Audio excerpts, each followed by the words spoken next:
Ugomma's strength. A love tested by temptation, part 2. The days turned into weeks, and Nnamdi could not get Ugomma out of his mind.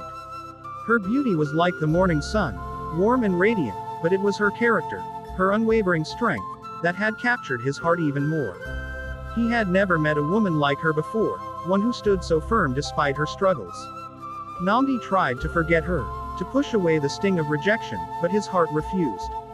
He would often find himself walking by the village stream, hoping to see her again, watching from a distance as she gracefully carried her clay pot home. Even in her hardship, she carried herself like a queen. One evening, as the orange glow of the setting sun bathed the village, Nnamdi made a decision. He would not give up so easily. If Ugomma refused his gifts, then he would show his love through actions. A change of heart. Instead of trying to impress her with fabrics and riches, Nnamdi started helping in the village. He hunted not just for himself but for the elders and widows. He brought firewood to the women and played with the children. Slowly, the people of the village saw a different side of him. Not just the wealthy hunter, but a man with a kind and generous spirit. Ugomma watched from afar. She saw his efforts, but her heart remained guarded. Is this truly who he is? She asked herself. Or is this just another way to win me over? One evening, as she walked home from the stream, she found grandmother Nnenna sitting outside, watching the sunset.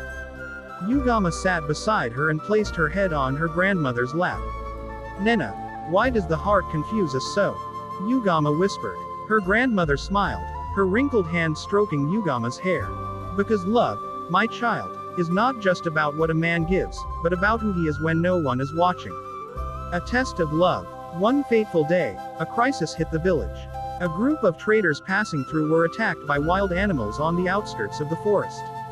The village needed its strongest warriors to help. Nnamdi, without hesitation, gathered his best men and rushed to their aid. For hours, they fought off the beasts, risking their lives to protect the strangers. By the time they returned, Nnamdi was bruised and exhausted, but victorious. The villagers praised him, but it was the silent admiration in Ugomma's eyes that meant the most. For the first time, she saw beyond his wealth. She saw his bravery, his selflessness. That night, as she sat outside her hut, she realized something. Perhaps, Nnamdi had changed. Watch out for part 3.